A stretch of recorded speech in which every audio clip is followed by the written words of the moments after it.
ጤና ይስጥልን በያላችሁበት ሰላም እንደምናመሻችሁ። ይህ የኢትዮጵያ ቴሌቪዥን ኢቲቪ 57 የዜና ሰዓት ነው። ሰለሞን ኃይለ ኢየሱስ ነኝ። ባልደረባዬ በረከት ቀናው ዜናውን በምልክት ቋንቋ እየተረጎመ አብሮን ይዘልቃል። አብራችሁን ቆዩ። በቅድሚያም ባለፉት 24 ሰዓታት በተደረገ 5414 የላቦራቶሪ ምርመራ 250 ሰዎች የኮሮና ቫይረስ እንደተገኘባቸውና ተጨማሪ 8 ሰዎች ደግሞ ሕይወታቸው ማለፉን የጤና ሚኒስቴር አስታወቀ።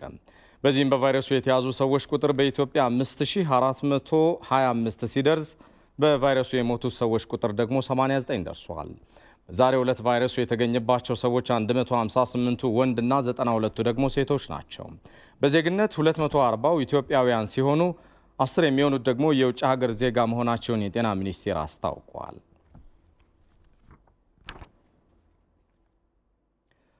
ጠቅላይ ሚኒስትር አብይ አህመድ አይነ ስውር ሆነው በኦሮሚያ ክልል ሰበታ ከተማ አካባቢ ችግኝ ለተከሉ ዜጎች ምስጋናቸውን አቅርበዋል። ጠቅላይ ሚኒስትሩ የሰው ልጅ መንፈሰ ብርቱ ነው፣ ከዳርቻ በላይ መጓዝ ነው ትጋቱ፣ ተፈጥሯዊም ሆነ ሌሎች ገደቦች እንዲያስቆሙት አይፈቅድም ብለዋል። ሁላችንም እንደነኚህ የሰበታ ወጣቶች ልንሆን ያስፈልገናል።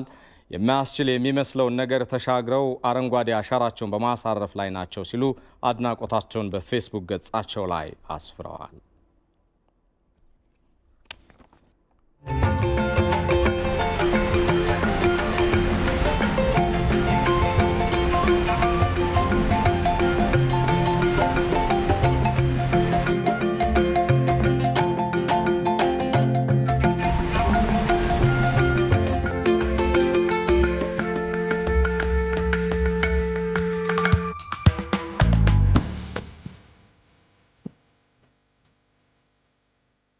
የአባይ ግድብን ያንዳንዱ ነፍስ ያለ ኢትዮጵያውያን ጉዳይ የማንደራደርበት የኛ ማንነት፣ የኛ ህልውና፣ የኛ ህይወታችን። አባይ ማንነታችን ነው። አባይ ህልውናችን ነው ለኛ።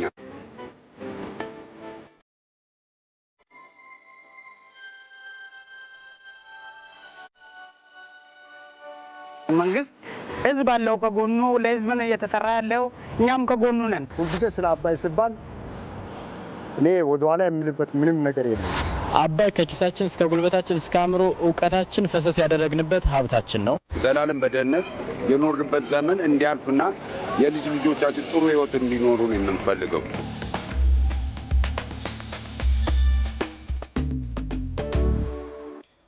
ተመልሰናል። የኢቲቪ 57 የዝግጅት ክፍል ታላቁ ህዳሴ ግድብ ግንባታን አስመልክቶ ወደ አጠናቀራቸው ዘገባዎች ይሻገራለሁ።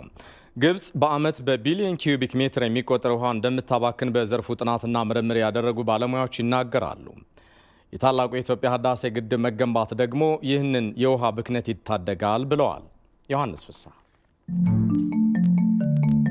ግብጽ የአባይን ውሃ በመጠቀም ዘርፈ ብዙ ኢኮኖሚያዊ ለውጥና ሽግግር ማድረጓ ተደጋግሞ የሚነገርና የሚታይም ሀቅ ነው።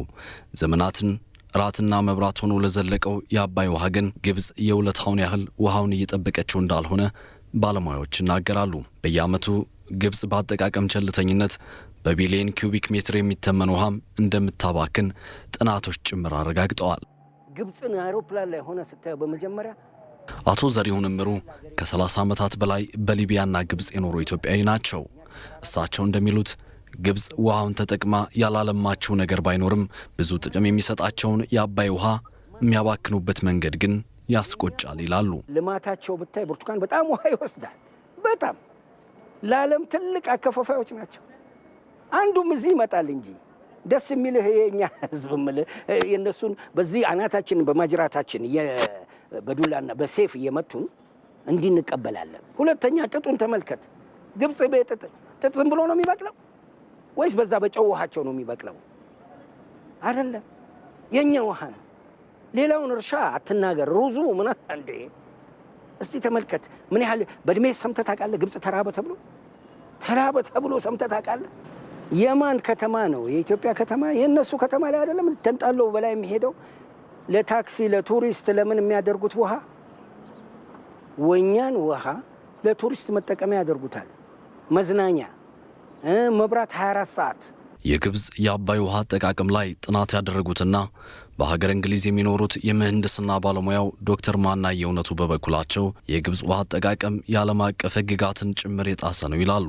የተሽቃ ዴዘርትን በበረሃን ወደ ምርታማነት ለመቀየር በመታረገው ጥረት ወደ 310 ኪሎ ሜትር ውሃ በክፍት በሆነ በትልቅ ካናል እንዲሄድ ታደርጋለች። ያ ከ400 ቢሊዮን ማለት ከ4 ቢሊዮን ሜትር ኪዩብ ውሃ በላይ በአመት እንዲባክን ያደርጋል።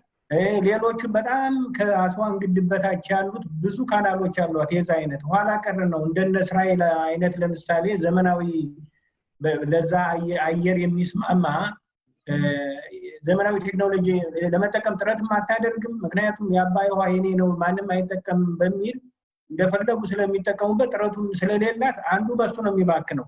ሌላው የምታመርታቸው እህሎች ውሃ የመጠቀም ኃይላቸው ከፍተኛ ከመሆኑ በተጨማሪ አሁንም ለትነት የሚያባክኑ ናቸው። ግብጽ በየዓመቱ የምታባክነው ውሃ ከምንም ሳትቆጥረው ኢትዮጵያ ውሃውን በጋራ ፍትሃዊ በሆነ መንገድ እንጠቀም ስትል ውሃ ልታስጠማኝ ነው እያለች የምታቀርበው ወንጀላ መሰረተ ቢስ መሆኑንም ዶክተር ማናዬ ይገልጻሉ።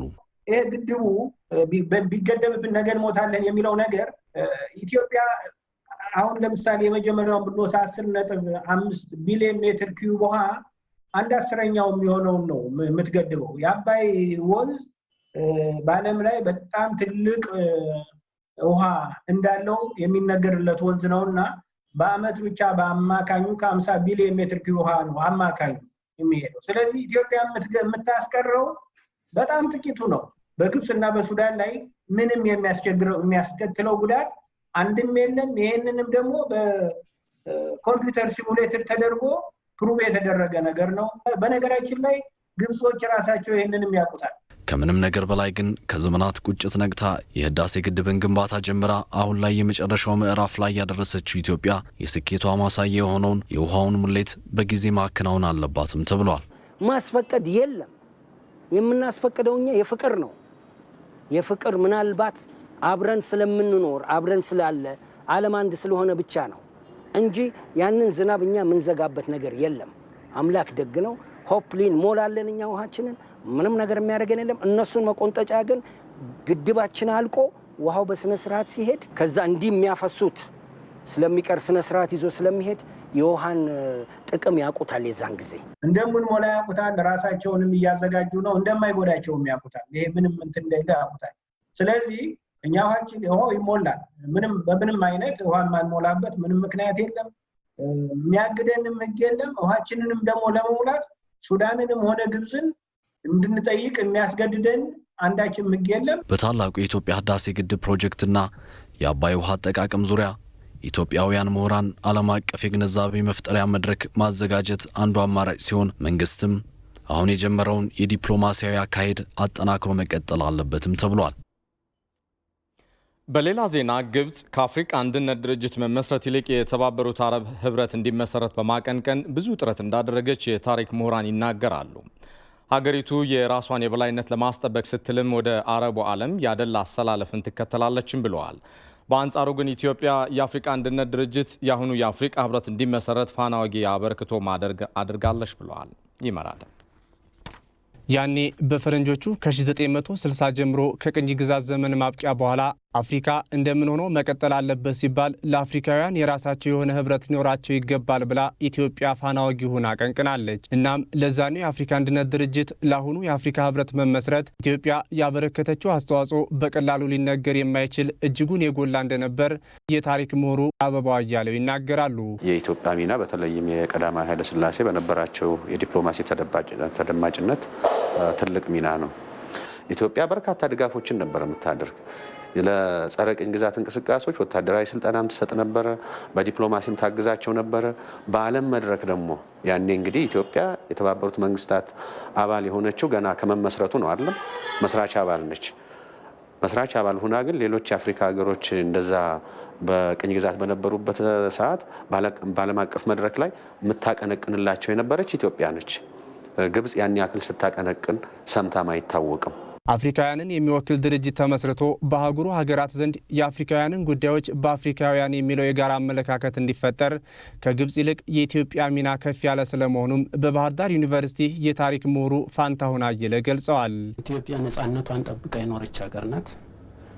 ያ ደግሞ በኋላ በሌሎች የአፍሪካ ሀገሮች በነጻነት ተምሳሌነት እንድትታይ እና በኋላም ደግሞ የአፍሪካ አንድነት ድርጅት ሲመሰረት በጣም ቁልፍ ሚና ተጫውታለች ኢትዮጵያ። ግብጽ በፈረንጆቹ 1952 ነጻ ከወጣችበት ጀምሮ የያዘችው ዓላማ የአፍሪካ አንድነት ድርጅት እንዲመሰረት ሳይሆን የአረቦች የተባበሩት ህብረት እንዲመሰረት ነበር። ያም ሆኖ ግብጽን የበላይ አድርጎ የማሳየት እንጂ ለአረቡ ዓለም የሚጠቅም አልነበረምና ሀገራቱም ተቃውመውት እንደጸነሰችው ቀርቷል ሲሉ የታሪክ ምሁሩ አበባው አያሌው ያስረዳሉ። ለግብጽ ከፓን አፍሪካኒዝም ይልቅ በጣም ተጓጓለት የነበረ ምንድነው ፓን አረቢክ የሆነ እንቅስቃሴ ማድረግ። ያ ደግሞ ዞሮ ዞሮ ለማን ይጠቅማል ነው? የአረቡ ዓለም ሁሉ የማን አጋፋሪ እንዲሆን ነው? የግብጽ አጋፋሪ ሆኖ እንዲቀመጥ ነው እንጂ ከዛ ያለፈ ትልቅ ፋይዳ አልነበረውም። ግብጽን የበላይ አድርጎ በአረቡ ዓለም ላይ የማሳየት እንጂ ዞሮ ዞሮ የኢኮኖሚ ጥቅም፣ የባህል ጥቅም፣ ሌሎችንም ተያያዥ ነገሮች ያካተተ ስላልሆነ እነ ሳውዲ አረቢያ አልፈለጉትም። ሌሎችም የመካከለኛውና የቅርቡ ምስራቅ አገሮች አልተከተሉትም። እነ ሊቢያና እነ አልጄሪያም ይሄ ወደ አንድ ጎን ያደላ ግብጽን ከፍ አድርጎ ሌላውን የማግረብ አካባቢና የአረብ አካባቢ ዝቅ የሚያደርግ ስለሆነ ብሎ በእንጭጩ የቀረ ነው። እናም ከቅርቡ የአፍሪካ አንድነት ድርጅት አሁን የአፍሪካ ህብረት እስከ ሩቁ ሊግ ኦፍ ኔሽን የአሁኑ የተባበሩት መንግስታት ድርጅት እንዲመሰረት ብዙ የለፋችው ኢትዮጵያ ለዓመታት የአፍሪካውያን ድምፅ ሆና መዝለቋ ደግሞ ለግብጽ የሚዋጥላት አልሆነም። በህዳሴ ግድቡ ዙሪያም እየተስተዋለ ያለው የኢትዮጵያን ትልቅነት ፍራቻዋ ነው ተብሏል።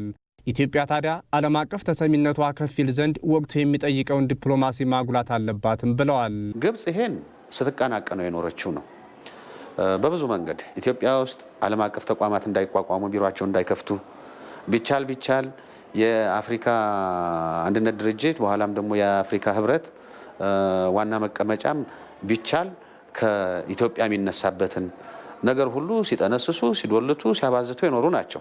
አሁንም ቢሆን ያለንን ታሪክ ያለንን ዝና የሚወዱት አይደለም። ያ ይወዱታል ተብሎም አይታሰብም። አሁንም አፍሪካ ላይ ቀዳሚ ሚና መጫወት ትፈልጋለች፣ አቅሙ የላትም። ዝነኛ መሆን ትፈልጋለች፣ አቅሙ የላትም። ሁለተኛ ደግሞ ከምን የሚመነጭ ነው? እውነተኛ የአፍሪካዊ ተቆርቋሪ አለመሆንና አንዴ ወደ አረቡ ማዞር ሲመች የለም የአፍሪካ ጉዳይ ያገባኛል የማለት። ስለዚህ እዚህ ላይ የኢትዮጵያ ትልቁ መሆን ያለበት አሁን ለአፍሪካ ደግሞ በዚህ በካርቦን ልቀትን በምንም የነበራትን ሚና አሁንም ከፍ አድርጋ በማንኛውም ዓለም አቀፋዊ መድረክ የአፍሪካን ጉዳዮች አቀንቅና ወትሮ የነበራትን ሚና አለመልቀቅና አይደለም ከግብጽ ከማንም በልጦ መገኘት የግድ ወቅቱ የሚጠይቀው ነው። የአፍሪካውያንን ችግሮች በአፍሪካውያን መፍትሄ ማግኘት አለባቸው የሚለው ደግሞ የኢትዮጵያ ጽኑ አቋሟ ነው። የኢትዮጵያ የታላቁ ህዳሴ ግድብ ደረጃን በተመለከተ ግብጽ ጉዳዩን ወደ ዓለም አቀፉ ተቋማት መውሰዷ የፖለቲካ ትርፍ ለማግኘት አስባና በድርድሩ መሸነፏን የሚያሳይ ስለመሆኑ የፖለቲካ ተንታኞችና ጋዜጠኞች ተናገሩ። የታላቁ ህዳሴ ግድብን አስመልክቶ በኢትዮጵያ ፕሬስ ድርጅት አዘጋጅነት የአረበኛ ቋንቋ ተናጋሪ ጋዜጠኞችና የፖለቲካ ተንታኞች ውይይት አካሂደዋል። ሩት ወርቁ ታላቁ የኢትዮጵያ ህዳሴ ግድብን በተመለከተ የኢትዮጵያ ፕሬስ ድርጅት ከታላቁ የህዳሴ ግድብ የህዝብ ተሳትፎ ማስተባበሪያ ጽሕፈት ቤት ጋር በጋራ በመሆን ባዘጋጁት የፓናል ውይይት አረበኛ ቋንቋ ተናጋሪ ጋዜጠኞችና የፖለቲካ ተንታኞች ተሳታፊ ሆነዋል። የታላቁ የህዳሴ ግድብ ድርድርን አስመልክቶ ግብጽ ጉዳዩን ወደ ተባበሩት መንግስታት ድርጅት የወሰደችበትን ምክንያት ኢትዮጵያ እየሄደችበት ያለውን የዲፕሎማሲ ሂደትና በህዳሴው ግድብ የውሃ ሙሌት ዙሪያ ውይይት አድርገዋል። ግብጽ ድርድሩን ወደ ዓለም አቀፍ ተቋማት መውሰዷ በድርድር ሂደቱ መሸነፏን የሚያሳይና የፖለቲካ ትርፍ ለማግኘት መሆኑን የፖለቲካ ተንታኙ መሐመድ አልአሩሲ ገልጸዋል። باعتقادي أنها خسارة لكافة الأوراق التي كانت تمتلكها القاهرة. በእኔ እምነት ግብጽ ወደ ተባበሩት መንግስታት ድርጅት መሄዷ በሷ በኩል የነበሩት ካርዶች በሙሉ ማለቃቸውን ያመለክታል። ግብጽ በ2015 ላይ የተፈረመውን የስምምነት ሰነድ መሰረት በማድረግ በትብብር መሄድ ትችል ነበር። ነገር ግን ግብጽ ወደ ዓለም አቀፍ ድርጅቶች በመሄዷ ሁሉንም ካርዶች አጣለች። ኢትዮጵያ ግን አሁንም ይህን የትብብር መስመር እንደያዘች ሲሆን ግብጽም ወደዚህ መስመር እንድትመለስ እየሰራች ነው። ወደ ዓለም አቀፍ ኃይሎች መሄድ ስህተት መሆኑንም ደጋግማ ተናግራለች። ግብጽ የፖለቲካ ትርፍ ለማግኘት ወደ ዓለም አቀፍ ተቋማትና ወደ አረብ ሊግ መሄዷ ጠቃሚ ነው ብዬ አላስብም። የህዳሴው ግድብ በኢትዮጵያውያን ሙሉ ወጪ የሚገነባ በመሆኑ የማንም ጣልቃ ገብነት እንደማያስፈልግና በድርድር ከስምምነት መደረስ እንደሚያስፈልገውም የፖለቲካ ተንታኝ የሆነው ኢብራሂም ሁሴን ይገልጻል። ከሀ እስከ ፐ ድረስ ይህ ፕሮጀክት የተሳካ ያለው በኢትዮጵያውያንና ኢትዮጵያውያን ብቻ ነው። መሬቱ ኢትዮጵያ ነው፣ ወንዙ ኢትዮጵያዊ ነው፣ ባለሙያዎች ኢትዮጵያዊ ናቸው። ሁለንተናዊ 100% ኢትዮጵያዊ የሆነ ፕሮጀክት ከውጭ መጥቶ ጣልቃ መግባት እጅ ማስገባት በፍጹም በሃይማኖትም በህግም በየትኛው የሚያስሄድ ስላልሆነ የግብጽና የሱዳን ህዝቦች ይህን ተረድተው አሉባልታውን ወደ ጎን በመጣል ከእውነታው ጎን በመቆም ከኛ ጎን ተሰልፈው ፕሮጀክቱ እንዲሳካ አድርገው በኋላ ተጠቃሚ እንዲሆኑ መስራት አለባቸው ነው የምንለው። የህዳሴው ግድብን በተመለከተ በተለያዩ ዓለም አቀፍ ቋንቋዎች መረጃዎች መሰራጨት እንዳለባቸውና መላው ማህበረሰብም የበኩሉን መወጣት እንዳለበት ኢብራሂም ሁሴን ይጠቁማል። ንዋይ እንደራድር እኛ እያደግን ያለን ለውጥ ላይ ያለን ሀገር ነን። ኑ ከኛ ጋር አብረን እንደግ፣ አብረን እንለወጥ። ማደግ የፈለገ ይምጣ፣ ያልፈለገ ግን የፈለገውን ያድርግ ነው ያልን ያለ ነው። ሁሉም ኢትዮጵያዊ ከዚህ ጋር እንዲቆሙ በድጋሚ ያሳስባለሁኝ። የዚህ መሰል ፕሮጀክቶች በተለያዩ በዓለም አቀፍ ቋንቋ ቢሰሩ እላለሁ። በዓለም አቀፍ ያሉ ኢትዮጵያውያኖችን በማነሳሳትና መስመር ላይ እንዲገቡ በማድረግ ይሄንን ታሪካዊ ጊዜ እንለፈላለሁኝ። ግብጽ በህዳሴው ግድብ ዙሪያ እየተካሄዱ ያሉ ድርድሮችን ወደ ጎን በመተው ጉዳዩን ወደ ዓለም አቀፍ ተቋማት ይዛ መሄዷ የማያዋጣት በመሆኑ ወደ ድርድሩ በመመለስ የጋራ ስምምነት ላይ መድረስን ምርጫ ማድረግ እንደሚገባትም ተነስቷል። ኢትዮጵያ፣ ግብጽና ሱዳን ከታላቁ ህዳሴ ግድብ ግንባታ ጋር በተያያዘ ያላቸውን ልዩነት በውይይት እንዲፈቱ የአፍሪካ ህብረት አስፈላጊውን ድጋፍ እንደሚያደርግ የህብረቱ ኮሚሽን ሊቀመንበር ሙሳ ፋኪ መሐማት ገለጹ።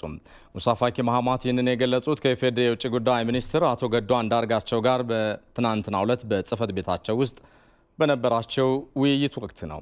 አቶ ገዱ ኢትዮጵያ፣ ግብጽና ሱዳን ከታላቁ ህዳሴ ግድብ ግንባታ ጋር በተያያዘ እስከዛሬ ድረስ ያደረጓቸውን ውይይቶችና የኢትዮጵያን አቋም በተመለከተ ለሙሳ ፋኪ መሐማት ገለጻ አድርገውላቸዋል።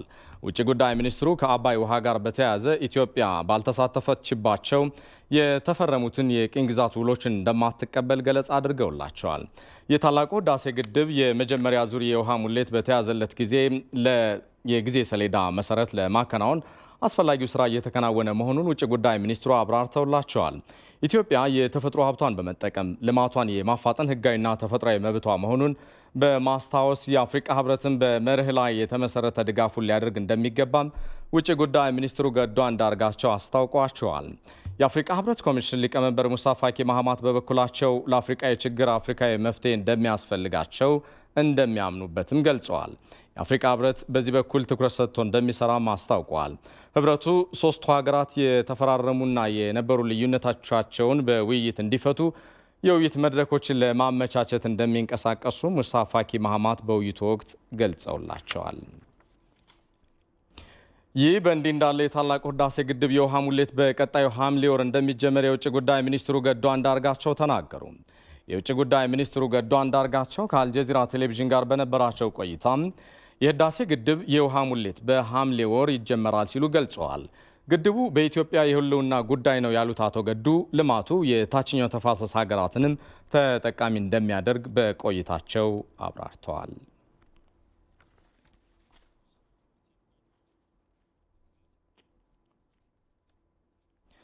የኢትዮጵያ ታላቁ ህዳሴ ግድብ የምስራቅ አፍሪካ ህዝቦች የልማት ተስፋ መሆኑን ኬንያውያን ተመራማሪዎች ተናገሩ። የኢትዮጵያን የመልማት መብት መቃወም ኢትዮጵያ ላይ ጥቃት ለመፈጸም መሞከር ቀጠናውን እንደ ማጥቃት ስለሚቆጠር ከኢትዮጵያ ጎን እንቆማለን ብለዋል። ግዛቸው ዳር የኢትዮጵያ ታላቁ ህዳሴ ግድብ የምስራቅ አፍሪካ ሀገራት የልማት ተስፋ ነው የሚሉት ኬንያውያን ተመራማሪዎች ፍትሐዊ አጠቃቀምን በተመለከተ ኢትዮጵያ ያቀረበችው ሀሳብ የሚደነቅ ነው ይላሉ የኢትዮ ኬንያ ወዳጅነት ማህበር ሊቀመንበር ጆ አኬጅ።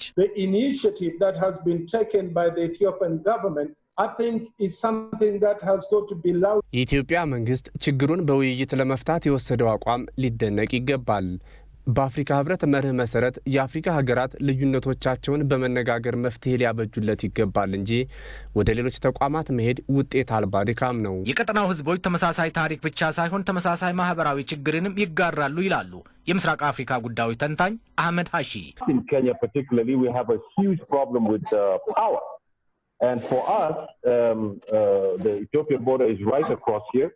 ዛሬም በኬንያ የመብራት አቅርቦት ችግር በጣም የጎላ ነው። ኢትዮጵያ የጀመረችው ታላቁ የኢትዮጵያ ህዳሴ ግድብ ቶሎ ቢጠናቀቅ ችግራችንን በእጅጉ ይቀንሳል። ከጉርብትና በላይ የምንጋራቸው በርካታ ታሪኮች ስላሉን ግድቡ የኢትዮጵያ ብቻ ሳይሆን የኬንያውያንም እንደሆነ እናምናለን።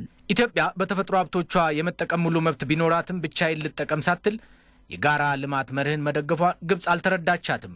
መታወቅ ያለበት ግን የናይል ወንዝ መዳረሻው ሳይሆን መነሻው ሊከበር ይገባል ይላል የናይሮቢ ዩኒቨርሲቲ መምህር ፕሮፌሰር ሙሳምባዬ ካቱማንጋ። Everybody has a reason to protect the Nile waters. Everybody has a reason to invest in that process, which will then imply two things here. The first is in terms of the ability, not just where the water is going, but the ability to transform the regions where the water is essentially then coming from. ሁሉም ሀገር የመልማት መብት አለው ስንል መታወቅ ያለበት የናይል ወንዝ መዳረሻው ሳይሆን መነሻው ነው።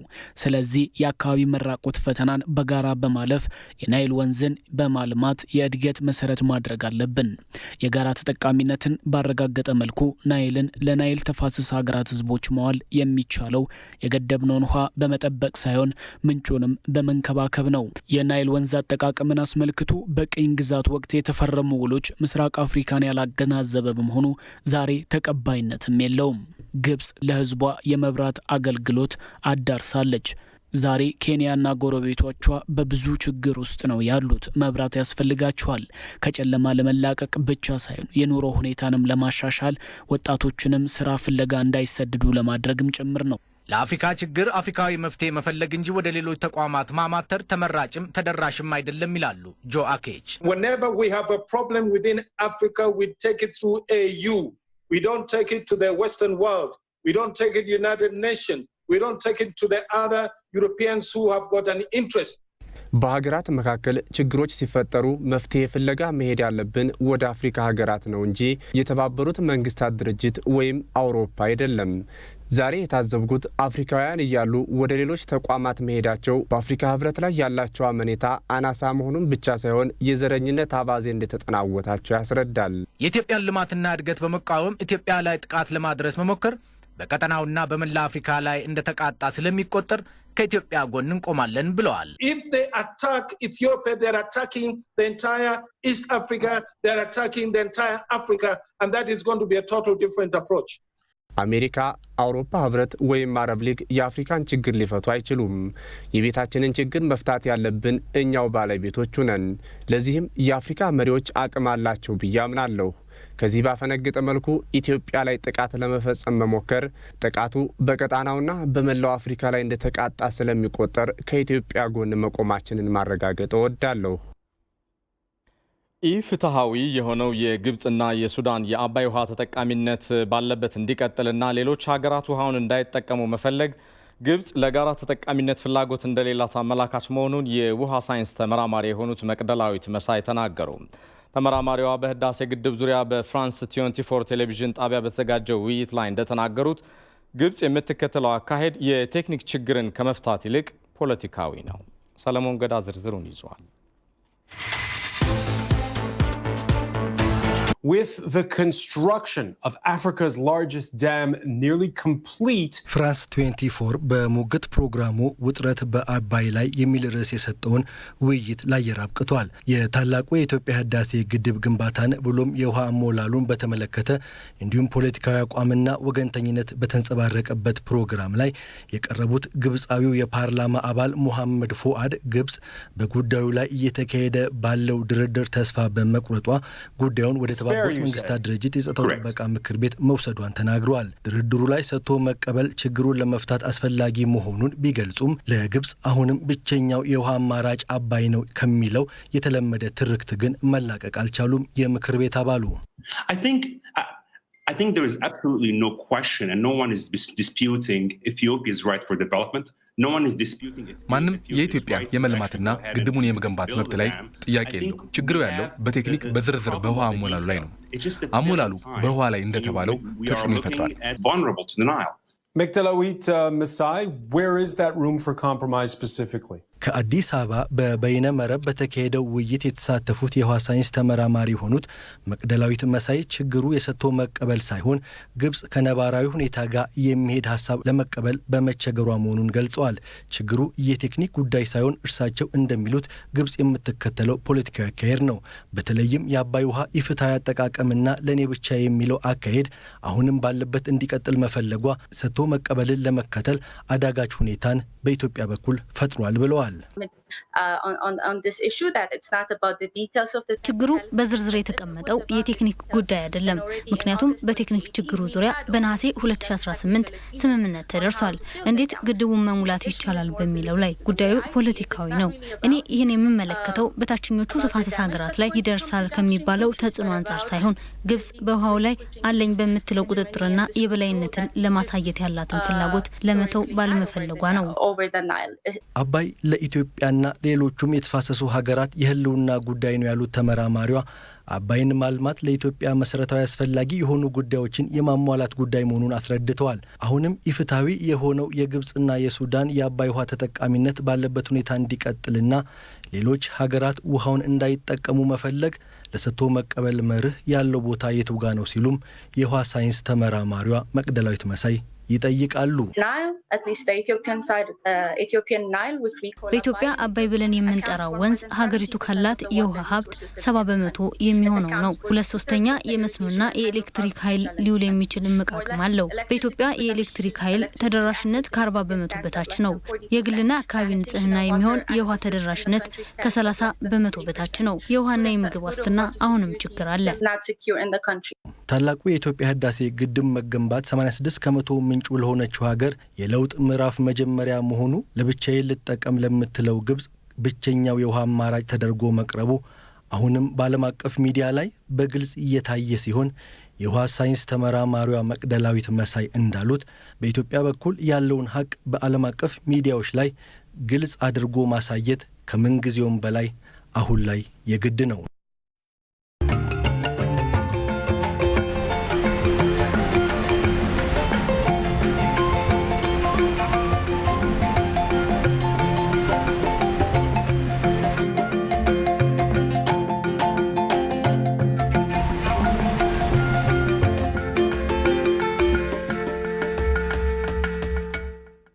ከኢትዮጵያ ቴሌቪዥን ዋናው ስቱዲዮ በቀጥታ እየተላለፈላችሁ የሚገኘውን ኢቲቪ 57 ዜናችን በያላችሁበት እየተከታተላችሁት ነው። ወደ ሌሎች ጉዳዮች ይሻገራለሁ። በአስገድዶ መድፈር ወንጀል የተከሰሰው ግለሰብ በ25 ዓመት ጽኑ እስራት ተቀጣ። በአስገድዶ መድፈር ወንጀል የተከሰሰው ግለሰብ በፌዴራል የመጀመሪያ ደረጃ ፍርድ ቤት በዋለው ችሎት ነው የ25 ዓመት ጽኑ እስራት የተላለፈበት።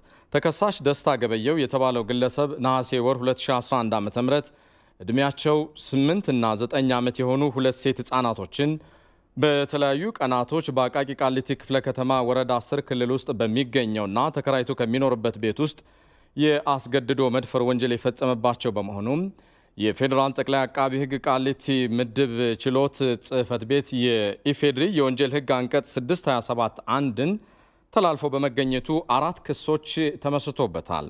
ተከሳሹ ፍርድ ቤት ቀርቦ ክሱን ክዶ የተከራከረ ቢሆንም አቃቢ ህግ በተከሳሽ ላይ ማስረጃ አቅርቦ በማሰማቱም እንደዚሁም ተከሳሹ የተከሰሰበትን ክስ ሊያስተባብል ባለመቻሉ ፍርድ ቤቱም ሰኔ 16 ቀን 2012 ዓ.ም በዋለው ችሎት ተከሳሹን በአራቱም ክሶች ጥፋተኛ ነህ በማለት ለአራቱም ክሶች ለእያንዳንዳቸው በየ15 ዓመት ጽኑ እስራት የፈረደበት ሲሆን በአጠቃላይ ግለሰቡ በ60 ዓመት እንዲቀጣ የፈረደበት ቢሆንም የተከሰሰበት ድንጋጌ ጣሪያው 25 ዓመታት በመሆኑ በ25 ዓመት ጽኑ እስራት እንዲቀጣ ውሳኔ አስተላልፏል።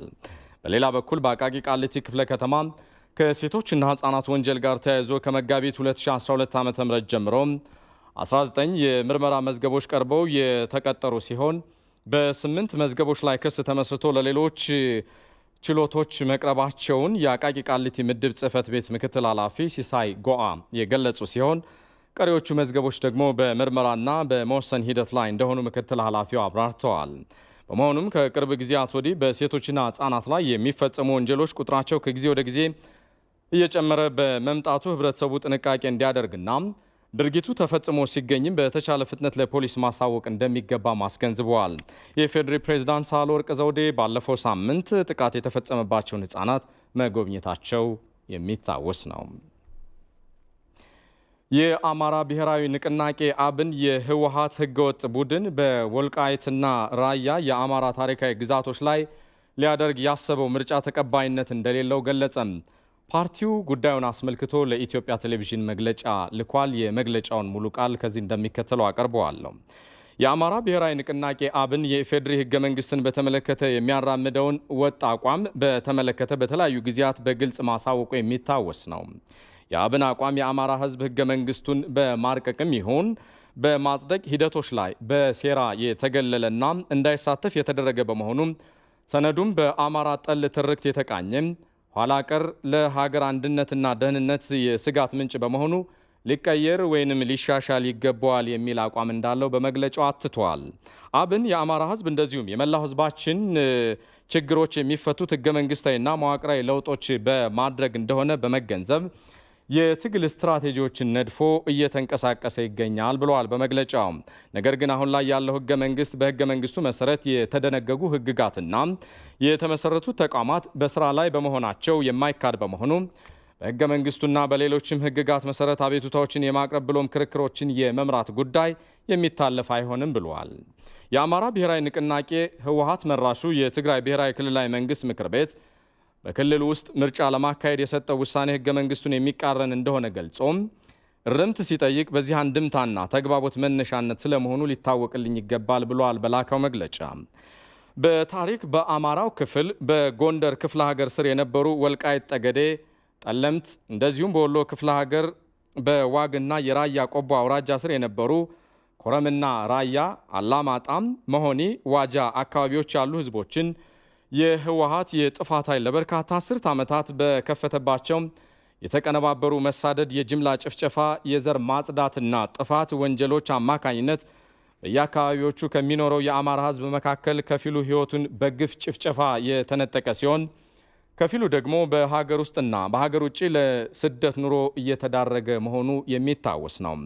በዚህም በህገ መንግስቱ አንቀጽ 38 አንድ ድንጋጌ መሰረት ነፃ ገለልተኛና ፍትሐዊ የሆነ ስርዓት በሚደረግ ምርጫ የመምረጥ መብቱ ሊጠበቅለት የሚያስችል ነባራዊ ሁኔታ የለም ብሏል አብን በመግለጫ።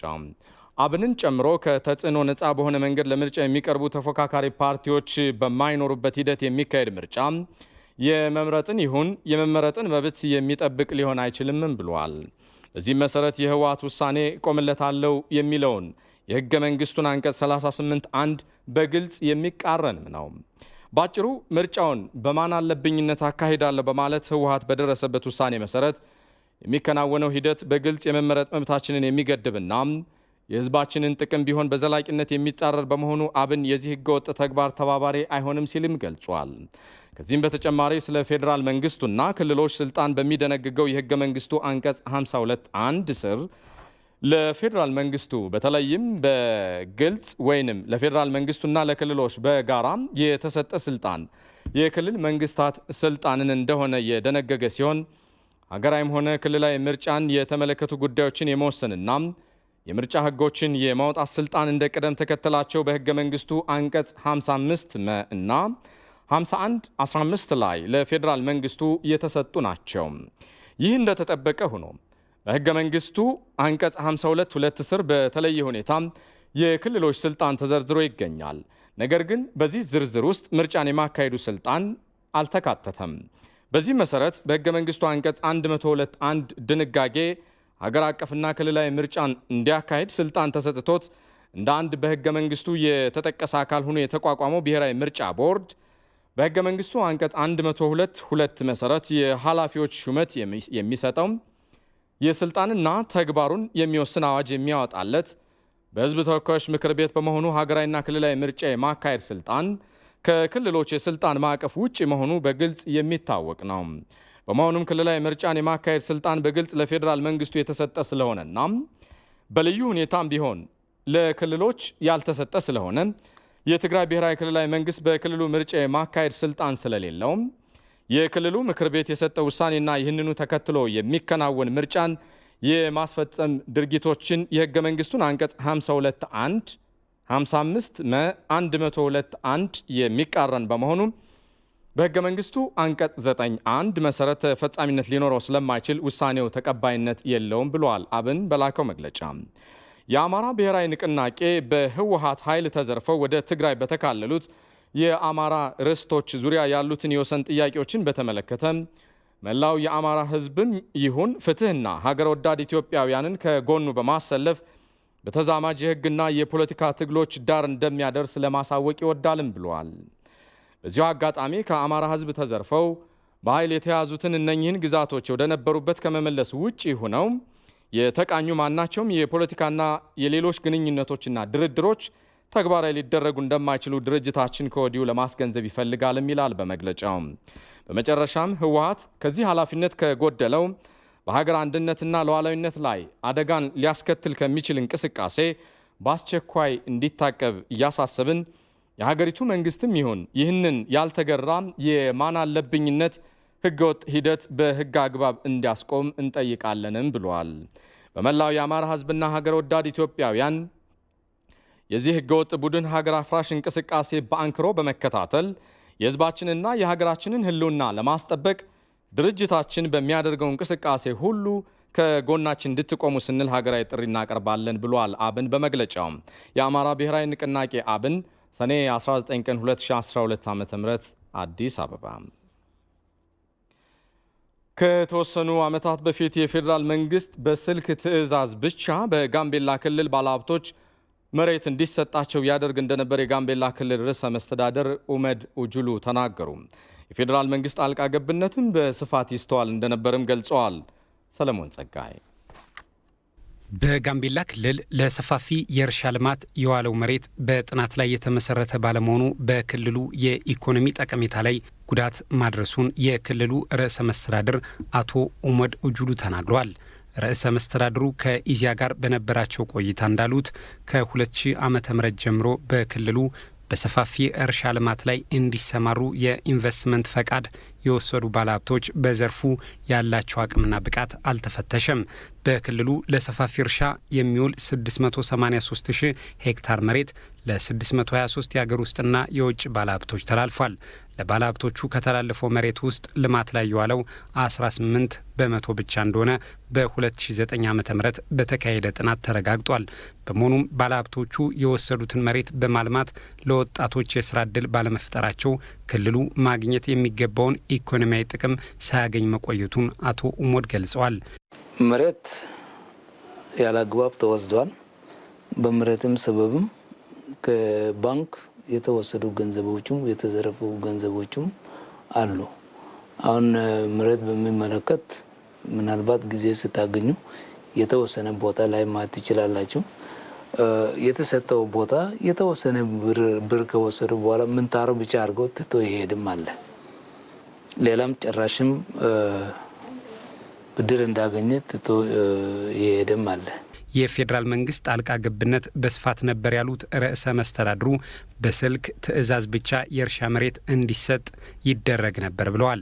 በፌዴራል የነበረው አካሄድ ሁላችን እናውቃለን። ከቻችን ትዕዛዞች በመስጠት ገሌ የኔ ዘመድ ነው ገሌ እንዲህ ነው የሚል ሀብት ኖሮ አይኖሮ ሳይረጋገጥ መሬት የተሰጠበትም ሁኔታም አለ።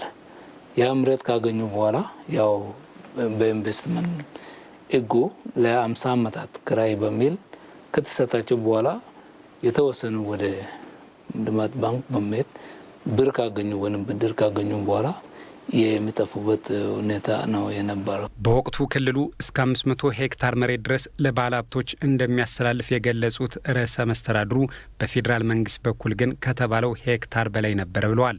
በወቅቱ የነበረው አሰራር በተጽዕኖ ስር የወደቀ ስለነበረ በክልሉና በፌዴራል መንግስት በኩል ለባለሀብቶቹ የሚሰጠው የመሬት ካርታ መደራረብ የታየበትና ለሙስና የተጋለጠ ነበርም ነው ያሉት። በመሆኑም በካርታ አሰጣጥ ላይ የሙስና ወንጀል ሲፈጽሙ የነበሩ የስራ ኃላፊዎችና ባለሙያዎች ሕግ ፊት ቀርበው እንዲቀጡ ተደርጓል ብለዋል። ወደ 3 የኢንቨስትመንት ዳይሬክተሮች የተነሱበትም ሁኔታም አለ። ኢቨን እስከ ፍርድ ቤት ድረስ ክስ የተመሰረተባቸው እንደነበሩ ነው። በዚሁ ልክ የተባረሩ የተከሰሱ ኃላፊዎችም አሉ። ከሀገራዊ ለውጡ በኋላ በክልሉ የሚከናወኑ ማህበራዊ ኢኮኖሚያዊና ፖለቲካዊ ተግባራት ከፌዴራል መንግስት ጣልቃ ገብነት የጸዳ መሆኑንም ተናግረዋል። ከለውጡ በኋላ አሁን እኔ ወደዚህ ኃላፊነት ከመጣሁን 1 ዓመት ከ5 ወራት አካባቢ ሊሆን ነው። እንደ ባለፉት ከፌዴራል እያታረግ የሚል አንድም ትዕዛዝ ለእኔ አይደርስም። በጋምቤላ ክልል በሰፋፊ የእርሻ ልማት ለመሰማራት የኢንቨስትመንት ፈቃድ ከወሰዱት 623 ባለሀብቶች መካከል የ360 ባለሀብቶች ፈቃድ ተሰርዟል። የወሰዱትን መሬት እንዲመለስ ተደርጓል። ዜናዎቻችን ይቀጥላሉ። በቄለም ወለጋ ዞን 90 ሚሊዮን ብር ወጪ የተደረገባቸው የሀዋ ገላንና ኖሌ ካባ ወረዳ የአቡቤ የመጀመሪያ ደረጃ ሆስፒታል ፕሮጀክቶች ተመረቁ። በምርቃቱም በክልሉ በምክትል ርዕሰ መስተዳድር ማዕረግ የክልሉ ብልጽግና ፓርቲ ጽህፈት ቤት ኃላፊ አቶ ፍቃዱ ተሰማና ሌሎች የክልሉ ከፍተኛ አመራሮች ተገኝተዋል። ሐምራዊት ብርሃኑ በቄለም ወለጋ ዞን በሀዋ ገላን ወረዳ ከ60 ሚሊዮን ብር በላይ ወጪ ሆኖበት የተገነባው የሀዋ ገላን የመጀመሪያ ደረጃ ሆስፒታል ተመርቆ ለአገልግሎት ክፍት ሆኗል። የወረዳው ማህበረሰብ ለረጅም ዓመታት በሕክምና እጦት ሲንገላታ የቆየ ሲሆን አሁን ላይ እፎይታን የፈጠረ ሆስፒታል መሆኑም ተገልጿል። ሆስፒታሉ ለ4 ወረዳዎች በተመላላሽ ሕክምና፣ በቀዶ ጥገና፣ የቤተሰብ አገልግሎትና በሌሎች በ149 ባለሙያዎች አገልግሎቱን እየሰጠ ይገኛል። በተመሳሳይ በምዕራብ ወለጋ ዞን በኖሌ ካባ ወረዳ ከ33 ሚሊዮን ብር በላይ ወጪ የሆነበት የቡቤ የመጀመሪያ ደረጃ ሆስፒታልም ተመርቋል። ሆስፒታሉ በ130 የሕክምና ባለሙያዎች አገልግሎቱን እየሰጠ ሲሆን በወረዳው ያለውን የሕክምና እንግልት ይቀርፋልም ተብሏል። በሆስፒታሎቹ የምርቃት ስነ ስርዓት ላይ የተገኙት በኦሮሚያ ክልል በምክትል ርዕሰ መስተዳድር ማዕረግ የኦሮሚያ የብልጽግና ፓርቲ ጽህፈት ቤት ኃላፊ አቶ ፍቃዱ ተሰማ የክልሉ መንግስት ትኩረት አድርጎ እየሰራ የሚገኘው በጤና ተቋማት ላይ መሆኑን ጠቅሰው የተጀመሩ ፕሮጀክቶችን በፍጥነት አጠናቆ ለማህበረሰቡ ክፍት ማድረግም የእቅዱ አካል ነው ብለዋል። ናኖ ኦሮሚያ ኬሰ ከንጅረን ከዚህ በኋላ ፕሮጀክቶችን በፍጥነት አጠናቀን ለአገልግሎት ክፍት ማድረግ እንጂ መሰረተ ድንጋይ አስቀምጦ መሄድ ብቻ አይደለም። በእነዚህ ሆስፒታሎች የምትሰሩ የሕክምና ባለሙያዎች ባላችሁ እውቀት ማህበረሰባችሁን በማገልገል የዜግነታችሁን ኃላፊነት ልትወጡ ይገባል። በተለይ የሀዋ ገላን ሆስፒታል እንደ ዞን የኮቪድ-19 ማከሚያ ማዕከል ሆኖ ስለተዘጋጀ የሕክምና ባለሙያዎች ህዝባችሁን ለማገልገል ዝግጁ ልትሆኑ ይገባል። እንደ ቄለም ወለጋ ዞን በኮሮና ቫይረስ የተያዙ ሰዎችን ለማከም የሀዋ ገላን ሆስፒታል ዝግጅቱን ማጠናቀቁንም የሆስፒታሉ ስራ አስኪያጅ ገልጸዋል። እንደ ቄለም ወለጋ ዞን ሆስፒታላችን የኮሮና ቫይረስ ህክምና ማዕከል ሆኖ ነው ተመረጠው። 70 አልጋ ነው ያዘጋጀ ነው።